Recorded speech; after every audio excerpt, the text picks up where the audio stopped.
Welcome, Drink with James, episode 145. As you know, I've already finished the episode because the drinks are empty. We have Chloe Morello here, fresh from Australia, just moved to LA. One of the biggest, shiniest fish in Australia in the YouTube world came to LA. She's got 2.3 million subscribers. 2.6 actually, James. 6 million subscribers on YouTube, over 1 million on Instagram, and is insightful and hilarious and does not take herself too serious, but is running a very serious business. Aww. And we just had a great conversation. It was great. You guys are going to love it. I have a plane to catch. I know I got to get out of LA and get back to New York. So enjoy the episode.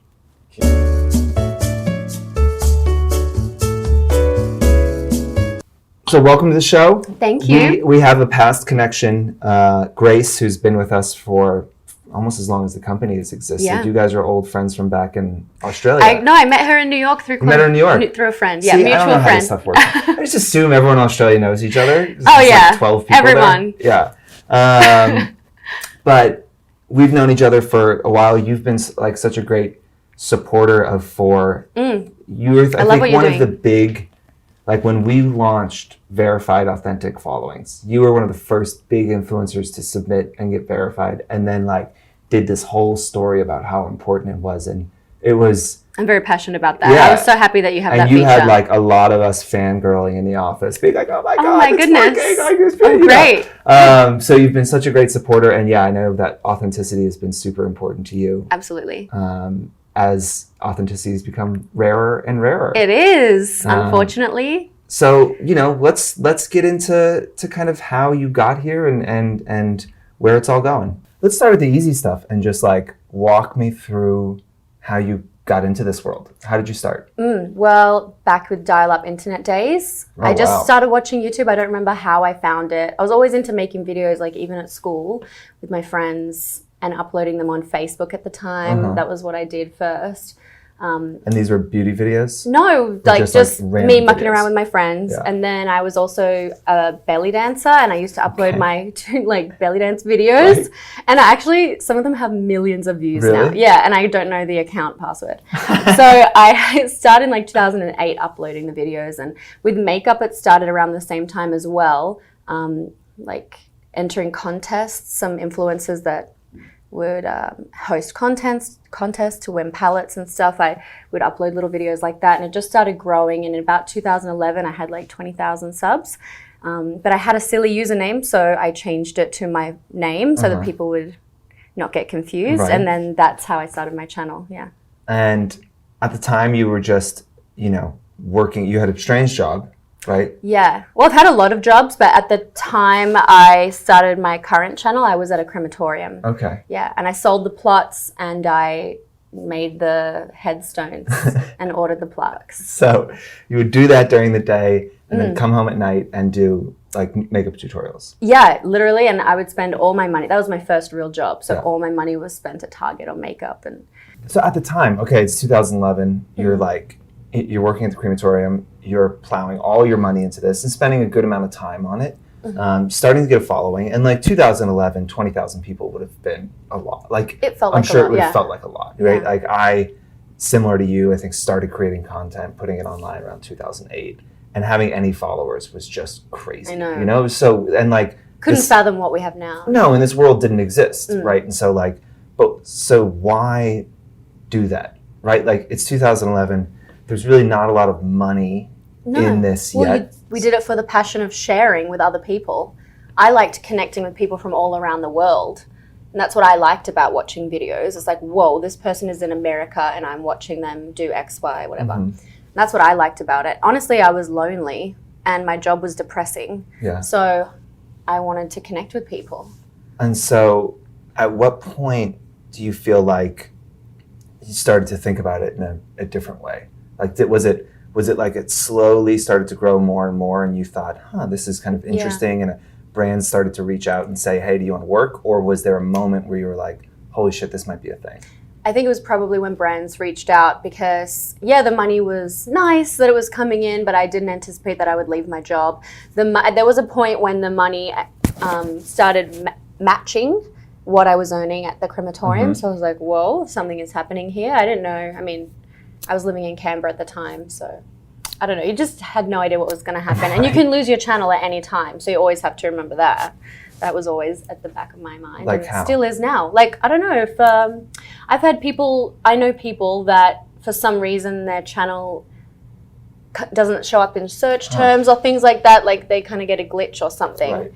And I was just always scared that something like that would happen, or YouTube would shut down, or I don't know. Like this would all go away. Yeah, it could go away. You never know. And so I was at the crematorium one day, and I got like an email from a brand called Veet, which is a waxing brand in Australia, and they wanted me to become an ambassador, and they offered me a salary. So that was when I moved to Sydney. And quit the job. Quit the job and moved to Sydney to do it full time because I had that guaranteed salary. Yeah. Did that feel scary? I mean, I guess having the guaranteed salary was kind of like you were leaving a job for another job, not like you were totally going out on your own yet, although you were. Was that scary, or was it just like super exciting? You were like, let's do this. It was super exciting, but scary, like creating content for a huge brand, which it's a household name in Australia. I don't know if it is here. But yeah, it was scary. You scrape the thing? It's like you peel it, and then there's wax on it, and you just pull it. Right. Yeah. That's hard work. You have to wax your legs a lot. Like I did. I had very like smooth legs. I know. And then I was like, grow. Yeah. So it was kind of nerve-wracking being a professional. Like before, it had just been for fun, and I could muck around a little bit. But then when I'm creating content for a brand, there's a little bit more pressure. There's deadlines, and dealing with that was a new thing for me. And so when was that? Just I think that a lot of times when we're talking about this, right? Like you've been doing this for 10 years now. And maybe before that doing, creating videos and doing stuff for fun with your friends. I think a lot of times influencers will be 2 years in and they'll be like, I'm so frustrated, like I'm doing all this stuff and it's not working. So I think sometimes it helps to kind of show that timeline. So it's like 2008, you start putting videos online. 2011, seems like you're maybe getting a little more serious about it. You got 20,000 subscribers or so. When do you quit the job and move to Sydney? 2012. 2012. I moved in 2013. Okay. So yeah. So you kind of then taking it more seriously for 2 years or so before you quit and went full time. Well, once I moved to Sydney, that's where all the brands are based in Australia. So I ended up working with a lot of amazing brands there, like Bobbi Brown and Mecca, all of the bigger brands and retailers. I was able to meet them, and the networking is what really made everything grow so fast. And that was kind of when I feel like YouTube became much more known, and I just grew really fast around that time.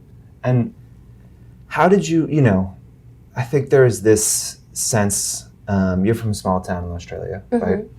And I think a lot of the questions we get are just like, how do I even do this, right? Like there's this talk about like networking, meeting brands and doing all this stuff. And obviously, like I think if you have a following and you're doing something interesting, brands will come. Yeah, they will come to you. And a lot of times it's like, if the brands aren't reaching out to you, you're probably not ready. Yeah.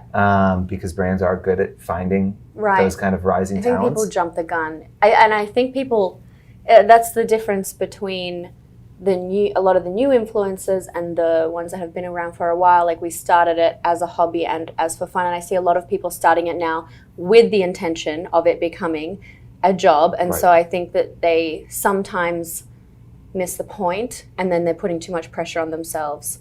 I think people should start it as a hobby and as something for fun, and then if it goes there, then you're one of the lucky ones. Like I think putting all the pressure on like anticipating it being your job is going to set a lot of people up for like I think it's like any business, right? Like 99% of startups fail, and the ones that succeed, you can make a lot of money on it, but like they're much better. Yeah, you should definitely try, but like the chances of it working are slim to none. I know. Really. It really breaks my heart when I see people on social media very upset that their views aren't doing well, and a lot of people like to complain about the algorithm and things like that. I like the algorithm. You just have to figure out what your audience wants. It kind of tells you what your audience wants. So I'm not mad at it. I'm pro algorithm too. Yeah. So I'm right there with you, and we've sung that song a lot here. I'm interested, I think one of the interesting things about, kind of our generation of influencer, right? Like we started in a time where the money wasn't even a thought because it didn't exist, right? And now, obviously, as you said, the world has changed. But do you feel like making money changed you or your content? Like as you started to go from, oh, this is a passion to this is a job, I'm making money. And then from that to like, oh, I'm making quite good like money.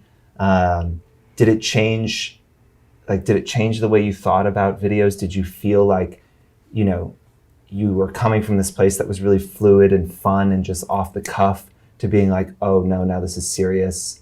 I feel like sometimes people, when they get that success, the quality goes down for a little bit as they kind of start to navigate that and figure out who they are. I think anyone would be lying if they said that it didn't affect it, because you have given up your job to do this full time, so you need to make money. You have the pressure from your audience to remain authentic, so you always have to do that, because without them, you wouldn't have the opportunities with other businesses in a business sense.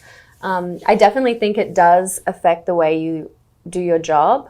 You film videos. It's really hard to say, like, in what way. I guess you are more sensitive to what you're saying and what your presence is online. And I mean, that's a funny question. Like, yeah, I guess it does. I don't know. I mean, are you conscious of that? Are you thinking like, I think that like the hope always is that the money is making it better, right? That you are constantly getting better, and that like, well, I mean, by taking the sponsorship, you should be able to deliver a higher level of quality and do it more often for your audience. And I think people expect high quality videos now. They want 4K and everything, but luckily iPhones shoot in that now, right?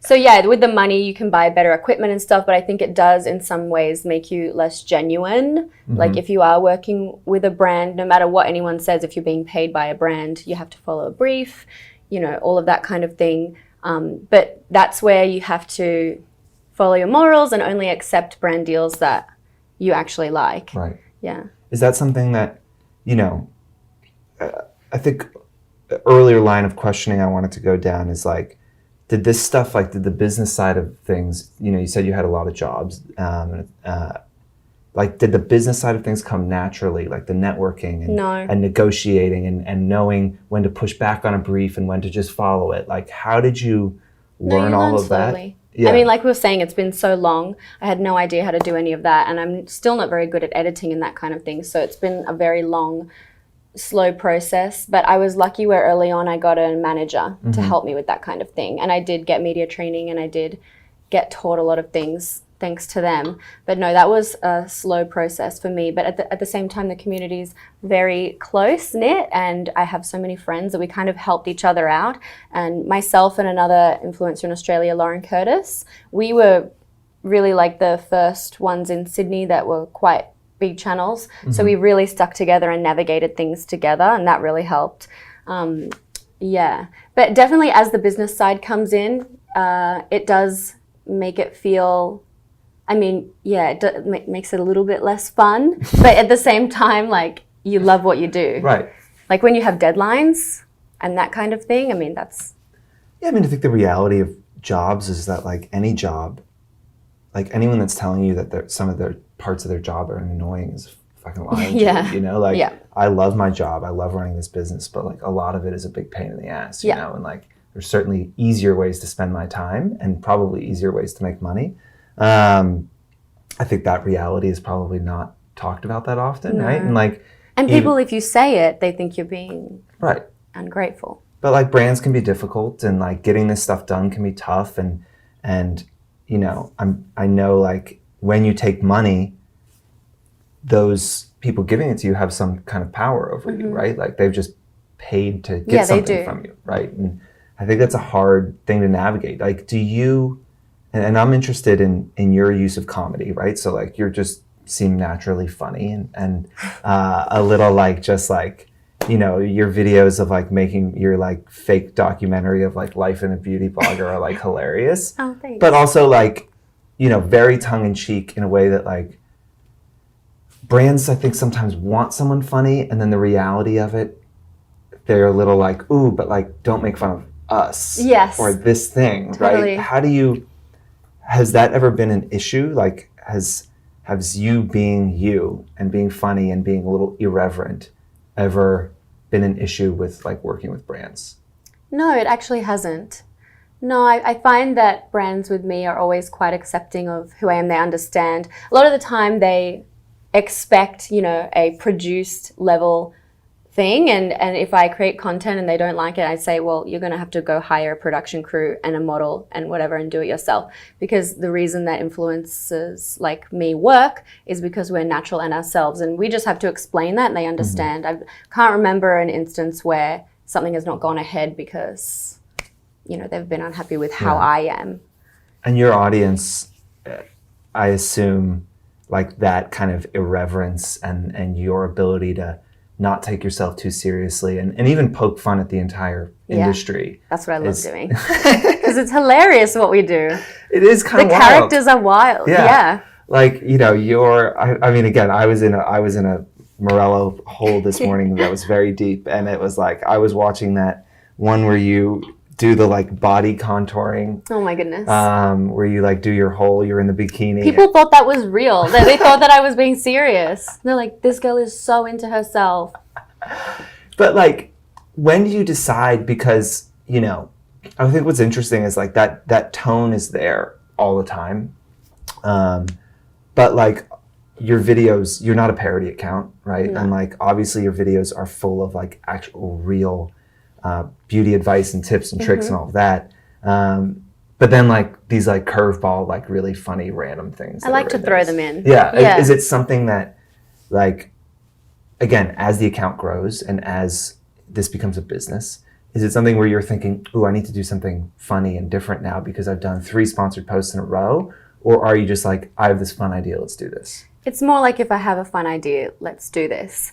And I mean, my channel is just a reflection of who I am. I'm not funny all the time and I'm not happy all the time. So unfortunately, sometimes when I film, people think that I'm sad that day or something, but really it's just the natural emotions that people have.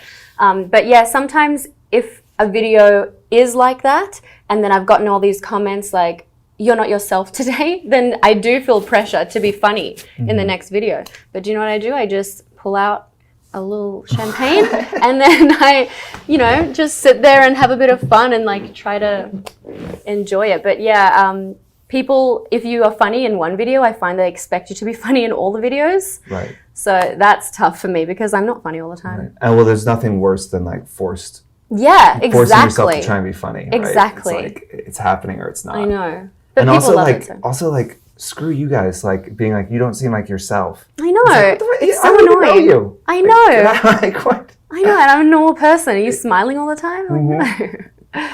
I'm certainly not. I think, this channel would be much more successful if I was just like really pissed off all the time and ranting and like really digging into influencers. People like, that's what they want to see. Right, yeah. But Drama, right? Which again, as I was saying, I love drama, I love gossip, but we can't do it all the time. I'm also interested to think that like creating YouTube videos is not as easy, obviously, as like running an Instagram account. Not that running an Instagram account is easy, but I used to be a photographer, right? And like, I used to have jobs that I didn't love, and my blog and stuff was like my creative outlet. And every day I woke up and I was just like, my goal today is to take 5 great photos. And now I wake up and I'm like, I have 8 hours of meetings and 10 things to deal with. And like, I have to pay 35 people and figure out how to do that. And so like the idea of taking a photo, it would be so far down on my list now that I just don't have the space to be creative. So how do you, and I'm interested in like someone whose job it is to create, but is also running a business. How do you find that space? And do you feel like, do you ever feel like you're slipping creatively, or like your ability to create really great content is suffering as you get better at running a business? Totally. I think that's probably that does happen to me, and I suddenly realize, oh my gosh, I have not uploaded a picture in 2 days, and I don't have anything to do because you get stuck down with meetings, so many events, and you've got to go to the events. Yeah. So all of those business things and, you know, life admin and work admin and stuff, you get pulled under that, but you have to, I think, if it gets to that stage, I think that would be a point where you bring more people on in your team. So I've got my husband that helps me, and he's good because he's like, come on, we've got to take a picture. I probably need to hire someone else. I mean, we just moved to LA, so I'll probably be looking for an assistant. But I think once you get to that stage where you've got 15 emails. yeah, send them in.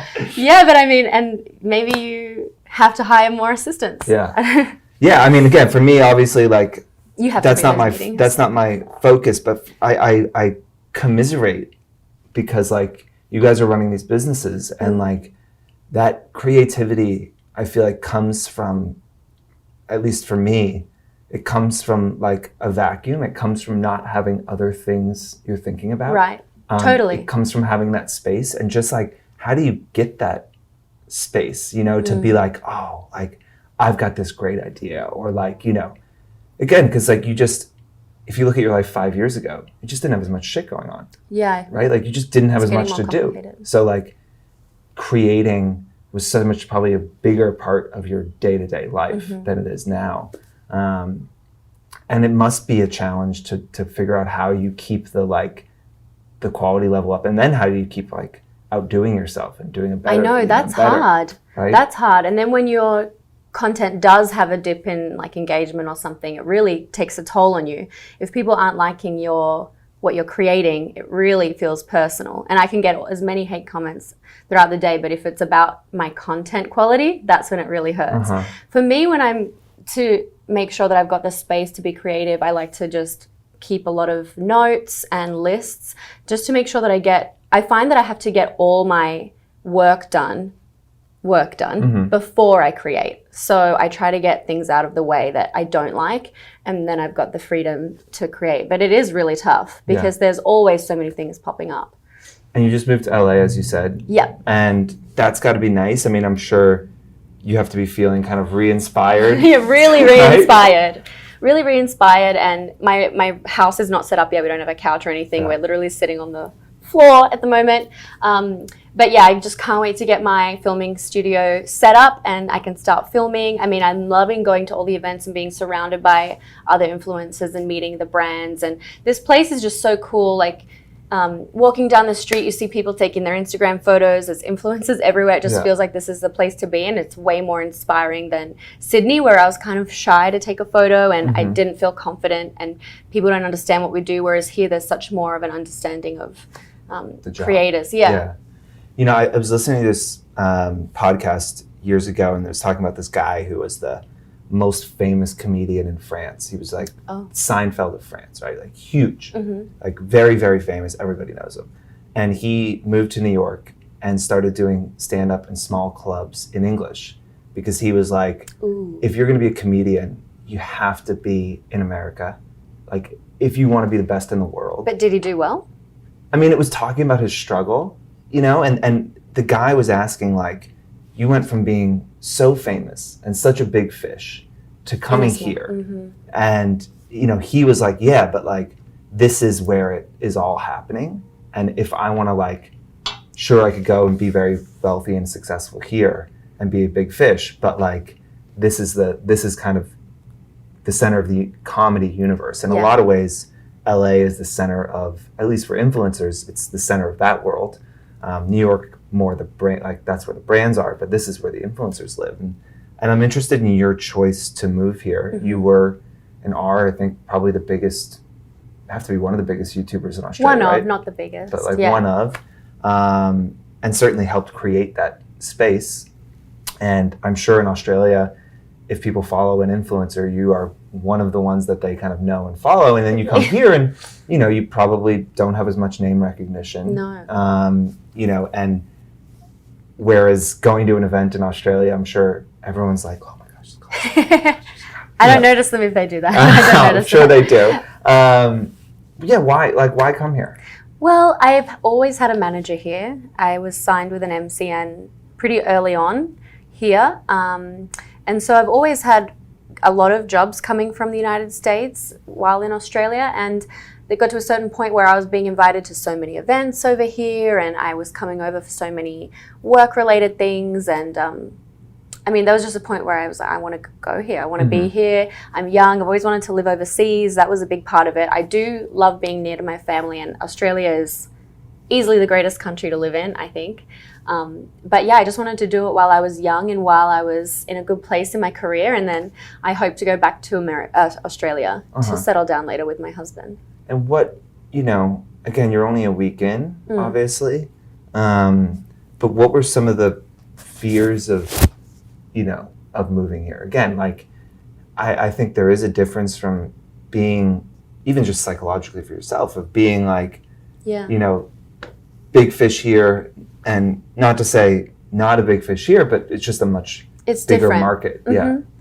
Yeah, but there is so much more opportunity here. Like, I am still more busy in America than I am in Australia. So, and the budget's just 5 times the size of Australia. So, and I think being an Australian in LA, I find that people love Australians here. People everywhere, honestly. So, and I think that that's almost good for me to be something different. Like, it gives me a different color to my scales or whatever we're saying I'm a fish. So, I know that it's the pond is a lot bigger here. But that's why I hope I have more space to grow. Talk a little more about YouTube, and then we're going to go to Instagram. But I was going through your recent videos and then your top videos, and you have your like 14 million view outfit video. Do you know why? No. I watched it. That's men overseas because I'm in a bikini. Yeah. I'm not proud of that video going viral because that is like, it went okay for a while and then it went viral in foreign countries, and I can see that they're all men. So I have better videos to talk about. No, I didn't want to talk about that one because I knew that was like, it's got a great thumbnail. You look amazing. And I assumed it was all men watching that video. Yeah, that's the only video. So that's not the one. I don't want to talk about that. But I have other videos like makeup tutorials. Like my first viral video was an eyeliner video. But again, the reason that went viral is because I leaned forward at a certain point. And you can see the tiniest amount of cleavage. Someone screenshotted it and put it on 9gag. So I got like 1 million views in 3 days on that video. From people, there's like whole sites to just watch porn. I know. Like, what are you doing watching? It was actually my snarky comment reply to someone about something that, like, someone had commented, "You can see down your top," and I was like, "So what?" or something like that, and they screenshotted that, and that's why that video went viral. But but I guess that's the key. Yeah, major killer. But like, you pretty consistently, putting out stuff that seems to be like connecting. I was just saying how I watched that whole, nose blackhead mask video you have, which is great. But like, how do you? One, it must be frustrating chasing that virality and being like having something that hits and then being like, I'm so good, I'm going to do this again, and the next one does 150,000 views. Yeah, I don't expect myself to always be getting those huge views. I feel like a lot of the time I'm surprised by what gets a lot of views, and sometimes I'm making a video, I'm like, this one's going to go off. Yeah. And then it only gets 150, 200,000 views, and so... It's still a shitload. But when I have 2.3 million subscribers. And so I feel like I should be getting more, but that's why you just have to keep trying new things. I think it's all about variation, and you can't have a hit every single time. Right. So I think it's important that even if a regular everyday tutorial is not going to go, doesn't really have as much possibility of going viral, I still want to do it because I have those dedicated followers that still want to see that content. And so I just make sure that I'm varying my content. That goes back to what you were saying about making funny videos, and like, I just want to be able to do anything. I want to do tutorials, I want to do my comedy skits, I want to do vlogs with my husband about our lives, and that's that varied stuff I think is what's important. But I think as well, people are just more now, like the YouTube space is changing so much, there's a tutorial for everything. People are more interested in like the celebrity of influencers, and so they want to see our lives. And I'm noticing that people are really dedicated to my vlogs with my husband.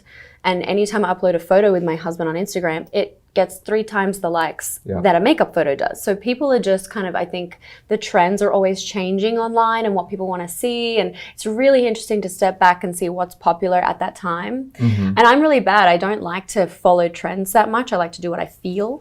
So I feel like I've missed out on a lot of the trends. You know, people were applying 100 layers of fake lashes and 100 layers of fake tan. Do you remember those videos? 100 this, like 20 this, like 100 jumpers, like 100 jackets. I don't know how they do that.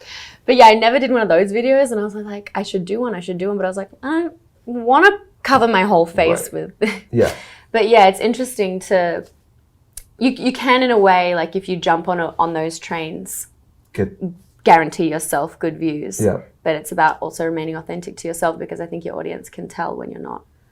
And I think for brands, you know, the value is like, am I going to sit there and watch you, you know, do this tutorial and learn something from you and learn about the product? And like, I feel like the virality stuff is so much more about entertainment. It's good to do, like, to get your new eyes on you. Right. But it's not really helpful for, I mean, it's great for brands. Like if one of those videos goes viral for brands, I'm sure they're like losing their mind. That's happened to me a few times where the brand was like. Which is like super exciting for them, I'm sure.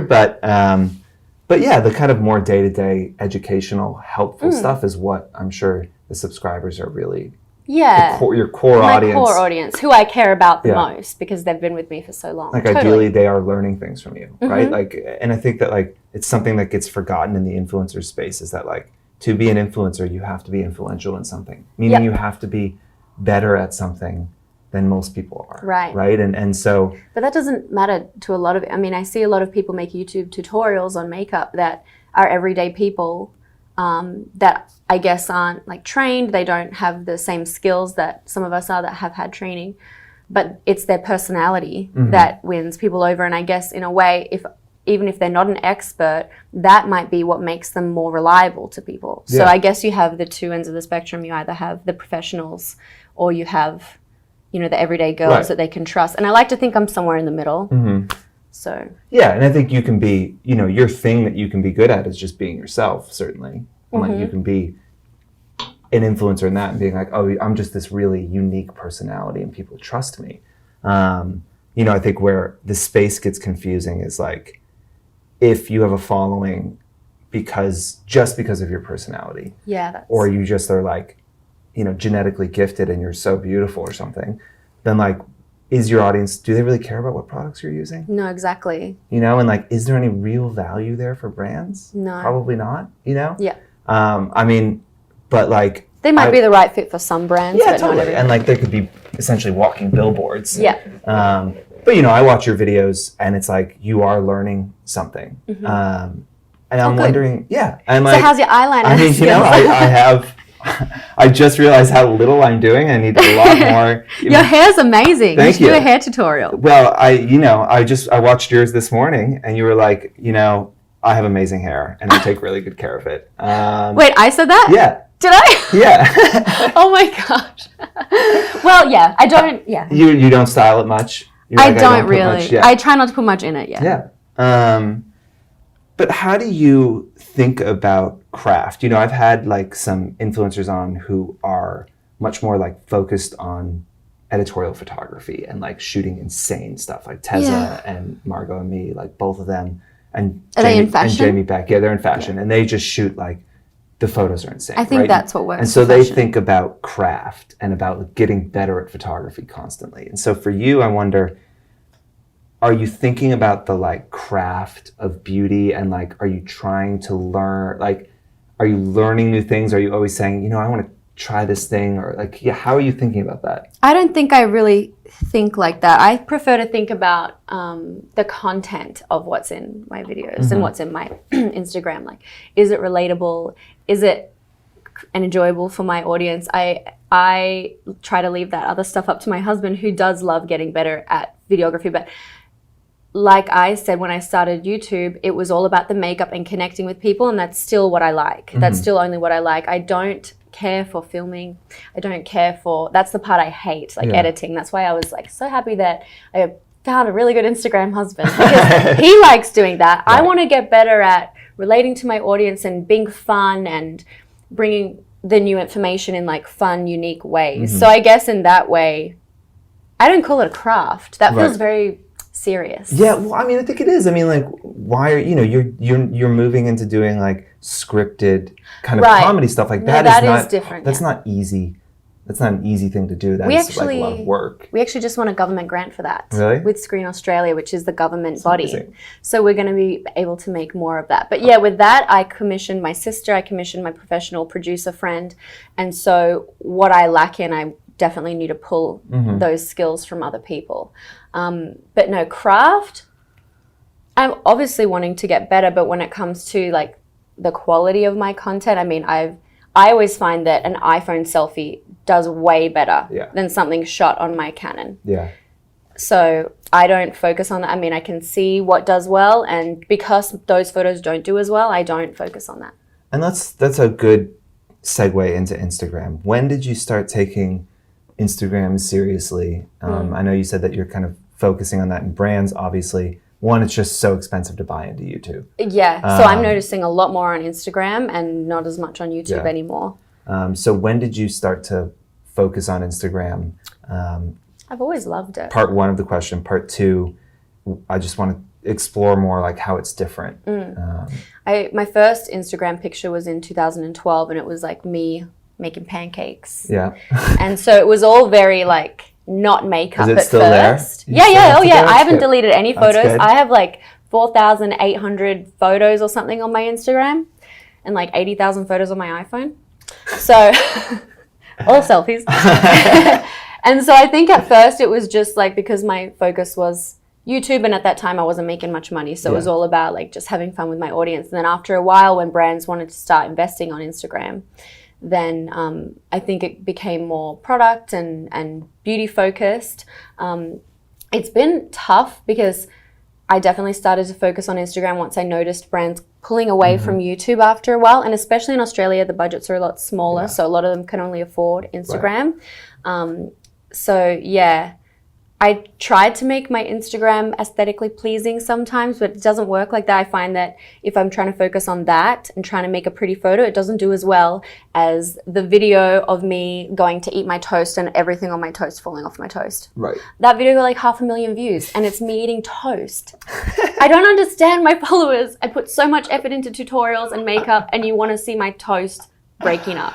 I mean, the internet is a strange and confusing place sometimes. Yeah. You know? Or me answering my hotel door with my face mask on and scaring the hotel server. That, again, 500,000 views. Yeah. It's interesting. And again, you just got to vary your content that way because I guess it must work for some people, like those high-end fashion people where they have very high-end clients. And so they want that. And it's like thing in the brand, I think for some of them, it's escapism, right? Like for Teza, who's been on the show, it's like going to her account is like going into another kind of. It's like reading a magazine. Yeah, it's like reading a magazine. Whereas I think the value of YouTube is that feeling of a relationship, and like this person. That's why it doesn't work for me. And they're more relatable. And so I think the iPhone stuff, the being funny, the being irreverent, like it makes sense that stuff works, and it makes sense that high-end produced shoots wouldn't do as well for you. But at the same time, I'm noticing that some of these high-end influencers on Instagram are now opening YouTube channels. And I think that that's really good for them because that facet of their personality hasn't really been seen by their audience. And so I think that will only support them on Instagram. Yeah. Like my friend, Pia Muhlenbeck, she's a huge Instagrammer. And a couple of years ago, she started vlogging with her husband. And I think that that's really helped. Yeah. Like people get to know you, and so they become more invested in you. And I think that's what in this, helps you get more support on Instagram as well. Yeah. So I definitely think you still have to do everything. Do both, It sucks you have to do not both, everything. All of it, yeah. As soon as something opens, you gotta get. No, I have to get TikTok. Oh my God! Apparently, people have hundreds of thousands. The kids are on there. You got to connect with the kids. I don't have a big audience under 18. Yeah, my audience is all 25 to 35. They're all on TikTok. I gotta get it. And it's like singing to camera. It's just like Vine kind of, short videos and stuff. So I want to do that. I'm going to get it right after this. Go follow me at Chloe Morello. Yeah, on TikTok, kids. If there's anyone under 25 that watches the channel, I'll be fucking shocked. A Drink with James, shouldn't they be over 21? They should be.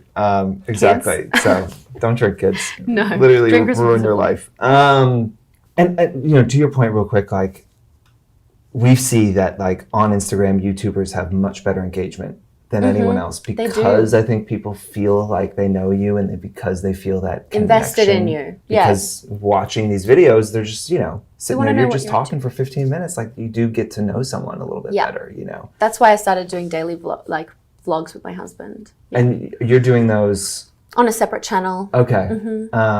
When did you start that? Oh, we started like 2 years ago. We have about 40,000 subscribers, but the views consistently are over 100,000 often. So people really love them. Yeah.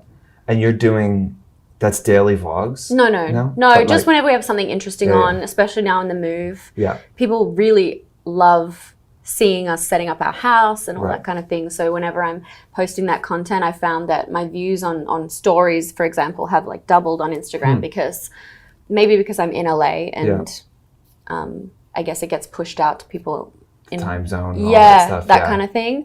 Instagram actually did tell me that they geo push even if you don't geotag. Yeah. So if like when you go to Singapore and things, you get so many more views because of the population density. In Sydney, I struggle because it's not very densely populated. But here, it's probably a mixture of that and people are excited that we're moving. Yeah. My views are going really well right now. Happening. How do you think about growth on Instagram versus YouTube? Or like, are you worried about that? Again, it's I think the number one thing people are asking about in the show and asking us is like, how do I grow? How do I grow? Like, people are growth obsessed. Are you? I'm not followers obsessed. I'm engagement obsessed. So I'm just constantly trying to find what my audience wants to see. I just want to make them happy. And I just want them to spend time watching my content and liking my content and commenting because I want to engage with them. And because I know that engagement rate is what the brands need. And obviously I need to make money. So that is important to me and I want to make my audience happy. I'm content with my amount of followers. Like it's great, but I want all of them to be watching me. So if I have 2.6 million followers, ideally I will get 2.6 million likes and everything. So it's about trying to reach my own subscribers or followers. So that's what I care about more. And how do you how do you continue to have a relationship with over 2 million people? Like, has that been a tough transition? I'm sure the comments and DMs are essentially impossible to keep up with. DMs I can't really keep up with, but I definitely try to, when I upload content, stay online for like 15, 20 minutes to try and respond if I can, to make sure that I'm doing that. And also just being authentic and sharing my real life with them and making sure that I'm sharing the bad parts as well as the good parts because that's what people relate to. Like my Instagram page is not like a magazine. It's my real natural life. And I think the best I can really do is share and then when I can respond to comments because there are a lot. Yeah. But it's not so much that I can't keep up, comment-wise anyway. Right. I probably get like 100 to 300 comments and I can reply to people that are asking questions there. But the DMs, I assume, are just DMs. I don't bother. I usually don't because there's like hundreds per day. Yeah, and then you're like in a conversation. Yeah. Which is like that's tough. And I think people feel. I've heard this from other influencers, and even seen it on like Fours accounts and stuff. Like people feel entitled to a response in a DM. Yeah. And you're like, But a lot of my DMs are just replies to my stories where they're not really asking anything. Usually I try to reply to people if they're asking a question that I haven't answered recently or like that I haven't answered a million times. So that's why I also have a little FAQ highlight, frequently asked questions highlight. And I find that people don't check that. I find that people do not check the frequently asked questions. Check the highlight. And how different has been working with brands on Instagram versus YouTube? I mean, it's faster turnaround, which is good. Like people can book some content like only 1 or 2 days before sometimes. So that's good. It doesn't take that much less time to film an Instagram tutorial and things because I still have to sit down in my space. It's almost harder because you've got to edit down a full video into a minute or whatever it is. And now you've also got IGTV, we've got stories, like there's so many kinds of content on Instagram. I really feel like IGTV is going to give YouTube a run for its money. So? Big time. I mean, some people are getting hundreds of thousands of views on their IGTV, and that's like more than I get on YouTube these days. Yeah. Like my IGTV videos go really well. So yeah, we've struggled with it, and we haven't had many. This chair is so loud. Yeah. Oh, it's the chair. Yeah. Sure. We haven't had many brands ask for it, and I think that like something I struggle with IGTV is like YouTube is the second biggest search engine in the world, and like so much of it is search driven and discovery driven, and that's tough on Instagram. Yeah, have you uploaded the longer form videos into IGTV and it's working for you? Yeah, especially because you can push it to your feed yeah. and that, and you know, I got 300,000 on my house tour when I first moved here. Yeah, it does really well. I prefer having everything in one spot, so I really like Instagram. Yeah. And Instagram is doing well for me. And YouTube is definitely harder. It's just so much more effort to put it on there. And it seems like I haven't grasped their algorithm great. And I think when you're not uploading on YouTube as frequently, you kind of get pushed down the algorithm or whatever. And so when I'm not doing it consistently, like because I've been moving countries, that's been tough for me. Yeah. So what, you know, obviously you're doing a lot of content and brand deals and all this. What else are you kind of thinking about? I know you did the brow product with, was that with Benefit? Yeah, with Benefit, I did a brow kit with them. Is that your first product collaboration or? No, I've done a few now. I've done 2 palettes in Sephora with Ciate. I've done a Pixie collaboration with a palette and a lipstick, like a lip gloss that's in Target. And I just came out with the brow kit. I mean, I've done quite a few collaborations. I'm really lucky, and I love doing that because creating product, I mean, that's so exciting. Yeah. Working with brands is very exciting, but then working with them so closely to create something is even more exciting. Right. And so how do you think about, you know, your path and your eventual like end goal in this, right? Are you more living day to day and saying like, this is just amazing, I'm going to do things? Or are you like, no, I have an eventual goal of like running a product company or doing this, or what, you know, kind of what's next for you? Well, I invested in a clean beauty company called Face Halo, and so it's a makeup remover pad. So I'm a shareholder in that company and the ambassador for it, and that's what I focus on. I would love to have my own another brand because I'm a partner in that, so it's not my own. Right. So I would definitely like to do my own something, but honestly, Face Halo, I really believe in it, and I love it and use it multiple times a day for so many different things. So that is definitely a big focus, and it's the perfect alignment for me. But that's really my big thing.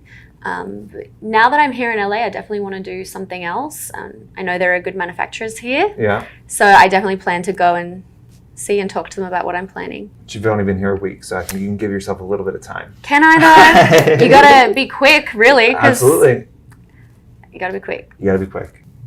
I think, you know, final thing, which is, and I ask you to try and not give the normal answer and cut through the bullshit, which we always try and do here. But, you know, a lot of people watching the show are trying to grow a following. They're just starting out, you know, and is there a piece or a few pieces of advice that you would give that, you know, that you wish you knew, or that, you know, you see influencers out there struggling now and you wish you could tell them? Like, what is, you know, what do you want to tell the people? I want to tell people to not try to be a professional influencer.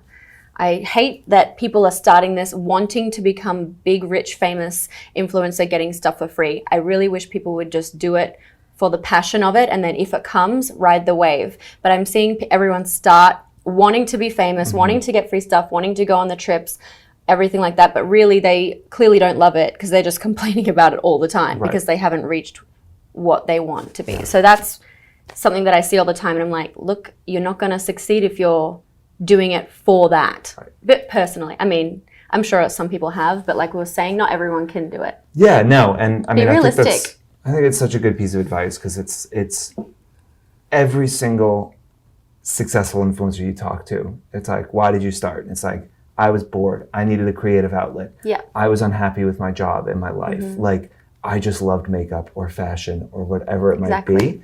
And like from that passion, comes a following. From that following comes a business. Totally. And that's like the path that you really, I think, need to take if you're going to have sustainable. Right. And enjoy yourself. Otherwise, you will hate your life. If you're doing it just for that, then you're not going to have a good time. Yeah. And there's better ways to make money, like going to banking or something. Seriously. Like if you just want to make money, just like go work at fucking Goldman Sachs. Seriously. Like, you know how much money those people way more make? reliable. Yeah. Like way more reliable avenue. Yes. And yeah, it's all glamorous, but like another thing I think is just how long. Like you've been doing this for 10 years, Takes so long. It's not crazy that you now have a successful business because you've been working on it for 10 years, every day. And I think that story isn't told enough, is that like from 2008 to 2013, you were just kind of doing this on the side and trying to figure it out and, spending all of your money investing in it without getting anything back. That's 5 years. So I think to the people watching, it's like, if you haven't put that in, if you've done it for a year and you've said, well, what's going on? It's not working. It's like... Because some people do shoot up that fast, so people expect it, but then they forget about the majority of us who've been doing it for a super long time. And I think it's also easy to look back on like that first viral video you had and be like, oh yeah, then it all just kind of happened. It's like, oh wait, but I was like, for years before I was doing all this other stuff, and I was like, it's kind of, I think, easy to forget what that past looked like because it's been such a I totally agree. long road. And you people that do like spike up in a year, like fuck all you. Like it's just like that's not real. In general, that's just like not real. No, you can't rely on that. That's not how it works.